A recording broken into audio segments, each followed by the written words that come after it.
Hi friends, welcome to my channel dear Anjali. నేను మీ అంజలి మహానంద. ఈ వీక్ అంతా నాకైతే చాలా బోరింగ్ అనిపించింది, ల్యాగ్ అనిపించింది. మరి మీకేమనిపించిందో చెప్పండి.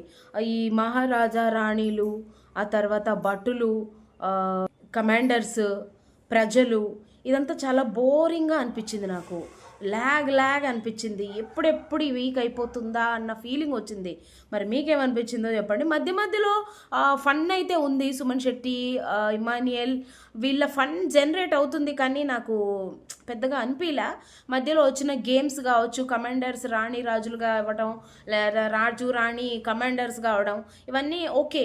అండ్ నిన్న జరిగిన ఒక టాస్క్లో కళ్యాణ్కి తనూజకి పడిన ఒక టాస్క్లో కళ్యాణ్ కావాలని ఓడిపోయాడేమో అన్న ఫీలింగ్ వచ్చింది నాకు. ఎందుకంటే లాస్ట్ మినిట్లో అబ్బాయి అన్నీ కరెక్ట్గా పెట్టాడు, మీరు చూడొచ్చు. కరెక్ట్గా పెట్టాడు. పెట్టిన తర్వాత కూడా మళ్ళీ బయటికి తీసి మరీ సెట్ చేస్తున్నాడు. తనూజ పెట్టి సెట్ అనేంత వరకు కూడా కళ్యాణ్ సెట్ చేయట్లేదన్నమాట. సో అది నాకు కళ్యాణ్ కావాలని ఓడిపోయాడా అన్న ఫీలింగ్ వచ్చింది. చూస్తే ఈ వీక్ తనూజనే కెప్టెన్ అని అయితే వచ్చేసింది. అట్ లాస్ట్ ఈ వీక్కి తనూజ కెప్టెన్ అయింది. అండ్ తనూజ కెప్టెన్ అవడానికి ఆల్మోస్ట్ హౌస్లో ప్రతి ఒక్కరూ కష్టపడ్డారని చెప్పొచ్చు. ఈవెన్ బిగ్ బాస్ కూడా తనుజ కెప్టెన్ అవ్వాలని చాలా గట్టిగా కోరుకున్నారు, అదేంటో. అండ్ డెమాన్ 2 times కెప్టెన్ అయ్యాడు, ఓకే కాదని లేదు. బట్ డెమాన్కి కంటెండర్ అవ్వడానికి కానీ ఈసారి తనకి అసలు అవకాశం 2 times ఎప్పుడైతే తను కెప్టెన్ అయ్యాడో అప్పటి నుంచి డెమాన్ని ఇంకొకసారి కంటెండర్ అవ్వడానికి అవకాశం లేకుండా చేస్తున్నారని చెప్పొచ్చు.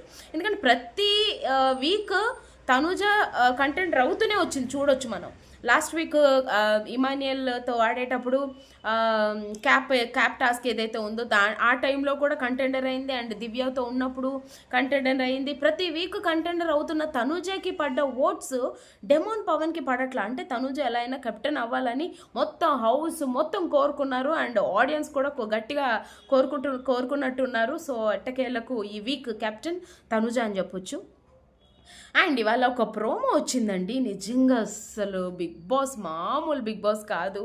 అసలు కంటెస్టెంట్స్ కూడా నిన్నటి వరకు నాకు చాలా బోరింగ్గా పసలేదు అన్న ఫీలింగ్ వచ్చింది. ఎందుకంటే అందరినీ చూసిన తర్వాత అంత పిల్ల బచ్చా బ్యాచ్ ఎవరు అంత ఇంట్రెస్టింగ్గా లేరు, నిజంగానే ఇంట్రెస్టింగ్గా లేరు అనుకున్నా. తర్వాత సుమన్ శెట్టి అంతో ఎంతో అందరికీ తెలిసిన పర్సన్స్ అంటే సుమన్ శెట్టి, ఇమాన్యుయల్ అండ్ భరణి గారు. అండ్ భరణి గారిని చూసినప్పుడు నాకు అనిపించింది ఏంటంటే ఈ పిల్ల బచ్చాల మధ్యలోకి ఇతను వస్తున్నారు ఏంటి అనిపించింది. చూస్తే వాళ్ళందరికన్నా పిల్లోళ్ళలాగా ఉన్నారు మన భరణి గారు అని చెప్పొచ్చు. ఆయన ఆన్ స్క్రీన్ మాత్రమే మోనార్క్లా ఉంటారు, ఆఫ్ స్క్రీన్ ఆయన చాలా సెన్సిటివ్ అన్న ఆలోచన అయితే వచ్చేసింది. అందరికీ తెలుసు ఆయన ఎంత సెన్సిటివ్ అనేది.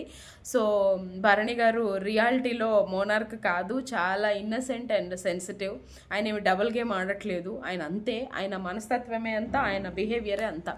ఇక్కడ ఏదైనా ఆడుతున్నాడు, కొంచెం తెలివిగా ఆడుతున్నాడు అంటే సుమన్ శెట్టి కూడా కాదు, ఇమాన్యుయల్ అని చెప్పొచ్చు. అండ్ అందరికన్నా తెలివిగా కన్నింగ్గా చాలా సేఫ్గా వెళ్తున్నది రీతు అని చెప్తాను నేను. చూడొచ్చు మీరే, చాలా చాలా తెలివైంది ఆ పిల్ల.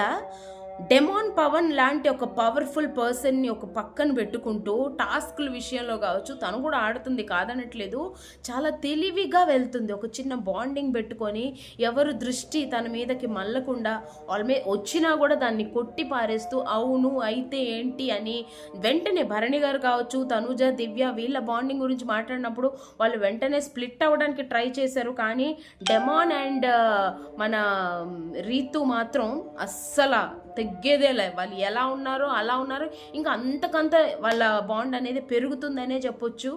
నిజంగా డెమాన్ కూడా చాలా genuine and sincere person. Game పరంగా చాలా బాగా ఆడుతున్నాడు. బట్ నిన్న మాత్రం ఆయనని తొక్కేశారని చెప్పొచ్చు. అబ్బాయికి అవకాశం ఇవ్వలేదు, చాలా బాధపడ్డాడు. బట్ అబ్బాయి విన్నింగ్ కెపాసిటీ ఉన్న పర్సన్ అని నాకైతే అనిపిస్తుంది. విన్నర్ రన్నర్ ఏదో ఒకటి అవుతాడని నేను అనుకుంటున్నాను. టాప్ 3లో మాత్రం కంపల్సరీ ఉంటాడు డెమాన్ పవన్ అని చెప్పొచ్చు. అండ్ ఆ ప్రోమో అనుకున్నాం కదా, ప్రోమో ఏంటంటే చిన్ననాటి జ్ఞాపకాలని గుర్తు చేసేసారు బిగ్ బాస్. ప్రోమోలో తనూజ చెప్పుకొచ్చింది వాళ్ళ మమ్మీ అంటే తనకి చాలా ఇష్టమని, తనకి నచ్చినవి లైక్ తనకు కావాల్సింది ప్రతిదీ వాళ్ళ మమ్మీ తనకి చేసి, మనకు కూడా కదా మమ్మీ అంటే ఒక చిన్న బాండ్, అది కిచెన్లోనే జరుగుతాయి అవన్నీ, ఆ మ్యాజిక్స్ అన్నీ వంటగదిలో జరుగుతూ ఉంటాయి అమ్మతో, చాలా బాండింగ్స్. సో అవన్నీ అమ్మతో జరిగినవి అన్నీ షేర్ చేసుకుంది. తనుజ విషయం మనకి తెలిసిందే, ప్రతి చిన్న విషయానికి ఏడిసిద్ది కాబట్టి ఈ ఏడుపులో అంత అనిపించలేదు నాకు. అంటే మీరు అనొచ్చు అమ్మ కోసం ఏడ్చినా కూడా నువ్వు ఇలా మాట్లాడుతున్నావా, హే చీతు అనేసి చాలామంది ఉన్నారు, కమెంట్స్ చేస్తున్నారు కూడా నాకు. బట్ ప్రతి విషయానికి ఏడిస్తే బ్రో తను చాలా ఇంపార్టెంట్, దానికి ఏడ్చినా కూడా ఇదిగో ఇలానే అనిపిస్తుంది. అందుకే నేను చెప్తున్నాను, చెప్పండి తనుజాకి ప్రతి చిన్న విషయానికి ఏడవద్దు అని, దానికి ఇంపార్టెంట్ ఉండాలి, ఆ ఏడుపుకి ఒక వాల్యూ ఉండాలి అనేది నా ఇంటెన్షన్. సో తర్వాత ఇమ్మాన్యుయల్ వచ్చాడబ్బా. ఇమ్మాన్యుయల్ వచ్చిన తర్వాత ఎంత బాధ అనిపించిందంటే, ఈ అబ్బాయి ఇప్పుడు ఇంత సక్సెస్ వెనుక ఇంత బాధ ఉందా అనిపించింది నాకు. మట్టి తినడం ఏంటండి, ఎక్కడో విన్నాము మట్టి తిని బతికారు అని. లిటరలీ ఇమ్మాన్యుయల్ చెప్తుంటే నిజమా అనిపిస్తుంది నాకు. అప్పట్లో నన్ను కనడమే మా అమ్మగారికి ఇష్టం లేదు అంటే నేనేమనుకున్నానంటే ఫస్ట్ ఒక అబ్బాయి కాబట్టి మళ్ళీ అబ్బాయి అని తెలిసి వద్దనుకున్నారేమో అని నేను అనుకున్నా. కానీ అలా కాదు, ఆమెకి తిండి లేక ఆవిడ కనలేకపోయారంట, సరిగ్గా లేక వాళ్ళు వద్దు అనుకున్నారంట. అది ఎంత బాధాకరం. ఓకే అనుకుంటే అనుకున్నారు, అది ఆ పిల్లలకే తెలియడం ఇంకా ఎంత బాధాకరం. అది తెలిసిన తర్వాత కొంతమంది నెగిటివ్గా తీసుకుంటారు, ఇంకొంతమంది పాజిటివ్, మన ఇమ్మాన్యుయల్ లాగా దాన్ని పాజిటివ్ చేసుకొని మనం ఏదో ఒకటి అచీవ్ చేయాలి అని చెప్పి అక్కడి నుంచి ఉంటారు చూడండి. దట్ ఈస్ కాల్డ్ విన్నింగ్ అనేసి, అది గెలుపు. అమ్మ నాన్న అప్పట్లో ఎలా ఉండారో అలానే ఉంచడం, లేకపోతే ఉన్నది అంతా నాకేసి మొత్తం సర్వనాశనం చేసేసే కొంతమంది పిల్లల మధ్యలో అమ్మ నాన్నని ఆ స్థాయికి నిలబెట్టాలనుకుని ప్రయత్నించే పిల్లలు నిజంగా గ్రేట్. ఆ తల్లిదండ్రి పుణ్యం చేసుకొని ఉండాలని చెప్పొచ్చు. సో ఆ తర్వాత వచ్చాడండి మన పడాల కళ్యాణ్ గురించి ఏంటి అంటే, వాళ్ళ నాన్నగారు ఇంటర్వ్యూ నేను చూసా, ఏదో చిన్న బిట్స్ లాగా లైక్ రీల్స్ ఏవో చూసా. కళ్యాణ్ ఏంటంటే చాలా ఆకతాయి పిల్లోడంట. అంటే నువ్వు అబ్బాయికి సినిమాలు అంటే ఇష్టం, బట్ వాళ్ళ నాన్నగారు నువ్వు జాబ్ చేయాలి, సినిమాల్లో ఏముంది నీకు, జాబ్ చేయాలి అని చెప్పేవారంట. అబ్బాయి స్నానం చేసే నీళ్లు కూడా వాళ్ళ నాన్నగారే పెడతారంట బాత్రూంలో తీసుకెళ్ళి. అంత ఇన్నోసెంట్ అంటే, అంత ఏమంటారు, ఏం తెలియదు ఆ పిల్లోడికి అసలు పట్టించే కూడా. అంటే ఇంట్లో వచ్చాడు అంటే మిలిటరీకి ఆర్మీలోకి వెళ్ళిపోయిన తర్వాత కూడా హాలిడేస్కి వచ్చినప్పుడు ఇంకా ఫ్రెండ్స్తోనే తిరిగేవాడంటే, ఇంట్లో అసలు ఉండేవాడే కాదంట. వాళ్ళ నాన్నగారు చెప్పే విషయం, మాతో అసలు ఉండేవాడు కాదు, వాడితో కలిసి భోజనం చేయాలనుకునే వాళ్ళం, ఉండేవాడు కాదు అంటే.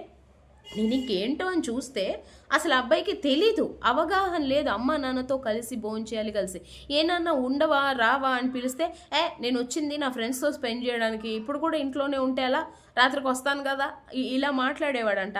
ఆ తర్వాత ఆ టైంని మనం మళ్ళీ మన పేరెంట్స్కి ఇవ్వలేమన్న విషయం ఎందుకు తెలుసుకోరు చాలామంది పిల్లలు. ఉన్నప్పుడేమో పట్టించుకోరు, తర్వాత ఏదో అయిపోయిన తర్వాత శిలాపలకాలు కట్టించేస్తూ ఉంటారనమాట. అప్పుడు దానికి వాల్యూ ఉండదు కదా. నేను అందరిని ఉద్దేశించి చెప్తున్నాను. సో ఉన్నప్పుడు తల్లిదండ్రి ఎదురుగా ఉండి వాళ్ళు చెప్పిన మాట వింటి. ఏ తల్లిదండ్రి కూడా పిల్లలు చెడిపోవాలని చెప్పరు, బాగుపడాలనే చెప్తారు. ఆ రోజు ఆయన గట్టిగా మాట్లాడి పంపించి ఉండకపోతే ఈరోజు కళ్యాణ్ ఆర్మీలోకి వెళ్ళుండేవాడా? ఆర్మీలోకి వెళ్ళి బిగ్ బాస్కి ట్రై చేశాడు కాబట్టే తీసుకున్నారేమో. ఒక ఆర్మీ పర్సన్ కూడా ఒక బిగ్ బాస్కి రావాలని ట్రై చేస్తున్నాడు అన్న ఆ ఇంట్రెస్ట్తో కూడా తీసుకొని ఉండొచ్చేమో కదా. ఏదైనా సరే తల్లిదండ్రి ఎప్పుడు పిల్లలు బాగుండాలనే చెప్తారు మ్యాక్సిమం. సో కళ్యాణ్ వాళ్ళ తల్లిదండ్రి మాట విని వెళ్ళడం కూడా చాలా మంచి పని. ఇవాళ కళ్యాణ్ మాట్లాడుతూ ఏడ్చేశాడు అబ్బాయి. ఆ అబ్బాయి ఏడుస్తుంటే నాకు కూడా ఏడుపు వచ్చేసింది. అసలు కళ్ళు తుడుచుకుంటూ ఉంటే నాకు ఇంట్లో మా వాళ్ళంతా నన్ను చూసి వాళ్ళు ఫీల్ అవుతారు, ఏంటి అంతలాగా అంటే అది ఇమోషనల్. అబ్బా నేను ఇంత ఇమోషనల్ నేను అనిపిస్తూ ఉంటుంది అప్పుడప్పుడు. బిగ్ బాస్ చూసి నేను ఏడ్చేస్తూ ఉంటాను. ఇంత పిచ్చమాలో కన్నా నేను మళ్ళీ తనుజ ఏడుస్తుంది అంటూ ఉంటానని నాలో నేనే అనుకుంటూ ఉంటాను. బట్ లిటరలీ అందరూ కళ్యాణ్ దగ్గరకు వచ్చేసి మరి తనని ఓదార్చడం, నాకు తెలియలే నేను ఇది చేసా అది చేసా అని చెప్తూ ఉన్నాడు. అబ్బా లిటరలీ ఎప్పుడెప్పుడు ఫుల్ ఎపిసోడ్ వస్తుందా చూద్దామని నేనైతే వెయిట్ చేస్తున్నాను. సో మీరు ఎవరి స్టోరీ వినటానికి వెయిట్ చేస్తున్నారు? నాకైతే కళ్యాణ్ స్టోరీ వినాలనుకుంటున్నాను. ఎందుకంటే అక్కడ ఇక్కడ కొన్ని చోట్ల ఇమ్మాన్యుయల్ స్టోరీ వినడం జరిగింది అండ్ ఆల్రెడీ అబ్బాయి సక్సెస్లోకి వెళ్ళిపోయాడని చెప్పొచ్చు. బట్ అండ్ ఇమాన్యుయల్ వాళ్ళ బ్రదర్ గురించి చాలా గొప్పగా చెప్పాడు. వాళ్ళ అన్నయ్య ఒక తండ్రిలాగా తనని తీర్చిదిద్దాడంట. అంటే ఫర్ ఎగ్జాంపుల్ ఒక 20 మూటలు మొయ్యాలి అంటే 5 మూటలు మాత్రమే ఇమాన్యుయల్తో మోపించి ఇతను ఉన్న 15 అలాంటి అన్న దొరకడం నిజంగా అసలు ఇమాన్యుయల్ ఈ సక్సెస్ అవ్వడానికి కారణం కూడా తన అన్నయ్య అయిండొచ్చు. అంటారు కదా మన సక్సెస్ వెనక ఎవరో ఒకరు ఉంటారు అని. ఖచ్చితంగా ఇమాన్యుయల్కి వాళ్ళ అన్నయ్య అనొచ్చు అండ్ ఇక్కడ తనుజకి వాళ్ళ అమ్మ అండ్ ఇక్కడ మన కళ్యాణ్కి వాళ్ళ అమ్మ నాన్న ఎవరైనా కావచ్చు. అసలు నేనైతే వెయిట్ చేస్తున్నాను అబ్బా నిజంగా. ఇవాళ అయితే ఎలా ఉంటుందమ్మో, ఏడవడానికి సిద్ధంగా ఉండాలా అన్న ఫీలింగ్ వచ్చింది.